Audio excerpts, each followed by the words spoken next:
Can't get enough of Kelly and Ramya? We're now on YouTube for you to indulge in highlights from our show. Today marks a highly anticipated celestial event, and Kelly McDonald is live on location in Hamilton, Ontario to bring us coverage of McMaster University's solar eclipse viewing event. So we're very excited to check in with you, Kels. How's it going over there? Well, with blue eyes in the background here, taking us to the moon. I think that's so apropos for today. Hi, guys. Hi, everybody out there. It's tremendous. We're at Ron Joyce Stadium, the home of the McMaster Marauders, and the crowd filing in. They've had to separate lines and stuff because there's expected to be close to 6,000 people in here today on the university campus of McMaster at the viewing party going on. They have lots of people talking, and it's just a wonderful atmosphere, guys. Unfortunately, in this part of Southwest Ontario, we do have cloud. They're hoping for some breaks so people get some kinds of ideas. They are encouraging us to put our glasses on. So when I finish with you guys, I will be putting them on. It is fairly overcast right now. And we have coming up an interview we did earlier today with Claude Coutier. She is a PhD candidate in astrophysics. She is a presenter at McMaster's William J. McCallum Planetarium, and also with the McMaster Portable Planetarium. We have this conversation later where we get all the goods on an eclipse, especially this, what to do, what to think about, what's going on out there, and what scientists and everybody are looking for, guys. So there's a bit for you. Oh, it's fantastic. Well, thanks for the teaser, especially around you wearing those glasses. Have you checked them out? Any specific thoughts on the glasses? They're like cardboard. They feel like, well, I guess they are cardboard. I put them on and I can't see a darn thing, so I don't think I'll have any fears of that, of anything happening when they're on. I'm probably going to do more looking down just to be sure, because I don't really want them on all the time. Got the fedora on and I'm wearing black, so maybe the sun cloud, maybe I'll be missed a little bit. Okay, all right. And how are people feeling about the overcast? We know that everyone was super excited. Lots of people coming in, as you said, and staying over in Hamilton. Pretty good crowds and numbers. But are people still very much highly anticipating and excited, or is there a bit of disappointment from weather? I gotta believe people are disappointed, but the people we've spoke to here on campus, all the people involved with the sciences, seem so eager. They know this is a once in a lifetime. I think the next event close enough to us is like 2041 or something like that. Yeah. So I'm hearing people behind me filing in, seeming eager, seeming excited, because no matter what, you're sitting here, it's going to go dark. Yeah. Whether it's cloudy or sunny, you just won't be able to have those joys of seeing the portions of the sun, or maybe whipping your glass off when it's totally dark and saying, where the heck is it? You know what? I totally sense that just from the tone of your voice, the little bit of the crowd in the background, though, totally sensing the excitement that is in the crowd. So that's going to be fantastic. Well, we've got some kids kicking ball around, having fun. They've been coming on the microphone every so often. There's food trucks outside the stadium. We're down on the field where we're talking to you right now on the football field, but the stands are filling up. And I think that excitement is not going to be dampered in any way by the weather. I'm looking forward to hearing about the, the science side of things with Claude and that interview that they've done that we'll throw to in the second hour. So keep posted and keep tuned in. But also, he's been speaking to people all day, him and Megan McGraw and some of the other organizers who've been helping us put this whole thing together. So they've been chatting, and we know, Grant, from conversations that you and I and other people have had on the show here on how to make this whole thing accessible for blind, low vision viewers, but we also know just in general how much the science community has been looking to the general public for, citizen science, if you will, for observations, for taking part, and that is multi-sensory, right? We're talking everything that you're able to observe during the eclipse and how you can share that with science, with the communities. Indeed. Yeah, just thinking about the contrast between the last eclipse, I think that was in 2017, if I remember correctly, and this eclipse, or maybe 2018, the difference in accessibility and diversity. There's so many initiatives happening right now, our team obviously has worked really hard behind the scenes, but there's other technology that's letting blind and other people with diverse abilities to access the eclipse and contribute their opinions and observations to science. And that's just really exciting, both because so many jobs are going to be science-based in the future, but also just because I think we can't undervalue the observations that our community could also bring to the scientific community. For sure. JJ Hunt, our audio describer, who's going to be hopefully giving us some tabs on how things are looking. JJ, do we have you? Yes, I'm here. How are you doing? Oh, doing well, but we're just wondering what the heck is going on. So, do you know what's going on? I know a little bit about what's going on. So right now I'm sitting in my kitchen. I've got my I'm at my kitchen window. So behind me, I have been watching the gray clouds of Toronto get darker and darker. It's becoming more and more ominous out there. And as I glance back over my shoulder, it's becoming nighttime right now. In fact, for those who are watching me on screen, before when I was getting set up, I positioned my camera in such a way when it was light enough outside that I didn't know that when it got dark outside, the reflection of my overhead light was going to be hanging in the window behind me, and it looks like there's a spaceship flying because it's reflected in the glass of my kitchen window. So it looks like there's a spaceship floating in the sky behind me as the sky gets darker and darker cool. and darker. I know, it's almost like I planned it. Right? Oh, and now we've got some live solar eclipse feed from Burlington, Vermont that's on the screen. So what is happening right now, of course, the moon is moving between the Earth and the sun, and it's getting closer and closer and closer to complete coverage. There's I'm not sure if anyone's talked about this yet this morning, but there's this quirky coincidence in our solar system that the sun is exactly 400 times wider than the moon, but also 400 times farther away.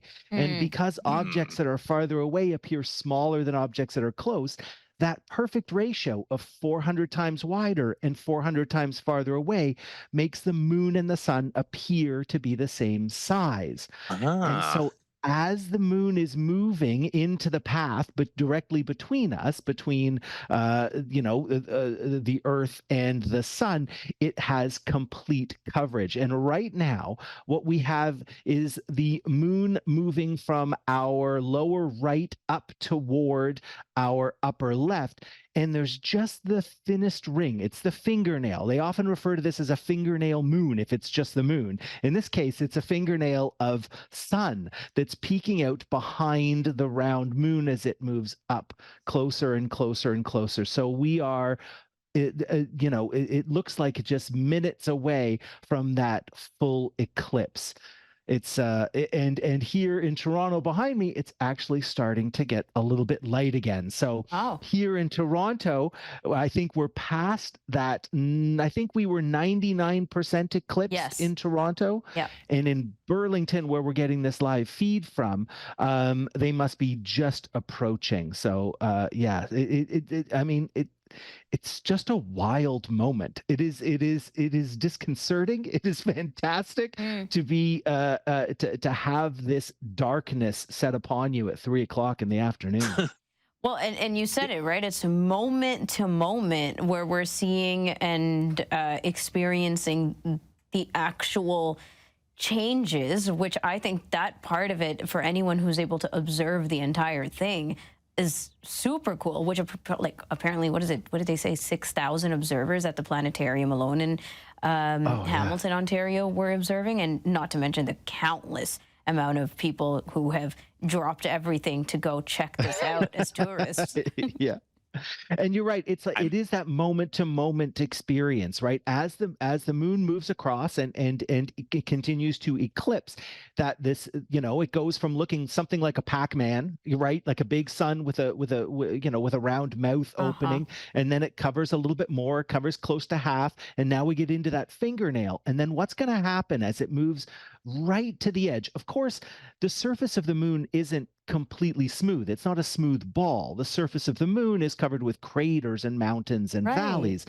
So as the moon is just about to fully eclipse the sun, those low-lying valleys on the moon's surface, on the bumpy edge, that will allow little tiny beads of light to pop through just at the very edge. And those beads, they end up looking like a necklace, like the beads on a necklace. Some of the beads will be like round pearls, but others will be elongated, kind of shaped like bananas. They're called Bailey's beads, named after, I presume, Bailey, who discovered them or who named them, I think in the late 1800s.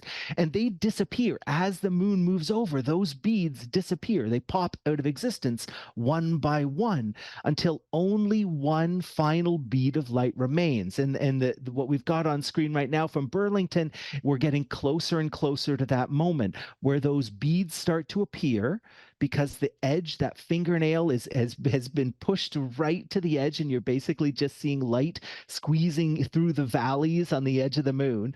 And then once they've all disappeared but one, they call that the diamond ring, because there's one bead left that gleams, and it looks like the shining diamond on a diamond ring. And then that only lasts literally seconds, and then black, goes completely black. And so on the image from Burlington that we're getting right now, I can see just at the edges of that fingernail, we're getting some of those beads that are appearing. The color of the sun has got this rosy orange color, and it's moving closer and closer. It's kind of disappearing from the edges, moving in and in and in. Those beads at the edges are finally disappearing. And that faint line is gleaming right now, gleaming yellow, gleaming. There's the diamond, and it's disappeared. And now we get a ring all around the outside of the moon and sun. So now we've got a black dot that is surrounded by a glowing halo that looks backlit, because it is backlit. This is all the light that is shining out from the outside, and we've got a perfect black sphere. That's the moon covering up the sun, which to us, because of that cosmic coincidence, 400 times as wide, 400 times as far away. It's perfect. My goodness. It's amazing how rapidly that changes. Unreal. JJ, we are so blessed to have had you live describing this for us up to the moment of totality. Thank you so much. We appreciate it, and we can check back in with you later during our travel segments. So, absolutely. Thanks for having me on, guys. Enjoy the rest of your eclipse day. You too. Enjoy. JJ Hunt, audio describer, hanging out with us for the total eclipse. Now, we aren't able to talk to Kelly McDonald live at the moment, but I'm sure he's enjoying himself. Let's instead listen to a conversation he had earlier with Claude Cornier-Clétier, and this is a McMaster University PhD candidate in astrophysics at W.J. McCallion Planetarium. Okay, I'm going to do some rapid questions with you here as we get ready for the eclipse. Could you please explain what a solar eclipse is and what we can gain from observing it? Of course. So what happens during a solar eclipse is that the moon will pass straight in between the Earth and the sun.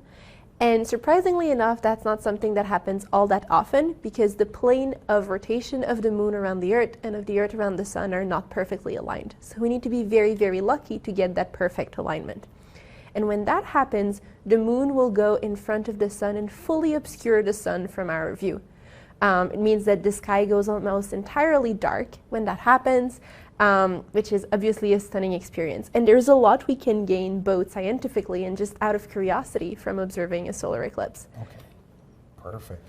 How long does the eclipse typically last? And could you provide us a typical explanation of what really we just witnessed today as it happens? Any noticeable changes? Of course. So the duration of the eclipse depends on where you're located. If you're located closer to the center of the path of totality, as is the case, for example, in Niagara Falls, the eclipse can last 3 or 4 minutes. Here in Hamilton, the eclipse is going to last 1 minute 50. So we have a bit of a range in terms of the duration. As for the eclipse itself, we're of course going to witness quite a an important darkening of the sky, but there's other things to look for. The temperature is going to be lower. I would also highly encourage everyone to look for or listen to the sounds of nature, because animals may behave differently during the eclipse. For instance, if you're listening for the birds, they may sing in weird ways or at weird times. Okay. We're curious about those animals. Anything particular that jumps out with them and the weather patterns? I've heard about temperature drop. Yes, so obviously I'm not an expert on animal behavior, maybe unfortunately, but I do know that people are doing research on animal behaviors from animals in captivity, for instance, during the eclipse to try and get a better handle on how their behaviors change. What I do know is that nocturnal animals may come out because, again, the temperature will drop and the sky will get darker. Okay. Hamilton, that's where we are to do our observing today and have this conversation. How come Hamilton is a popular location to view the eclipse? So we have not that many locations in Canada that are located within the path of totality.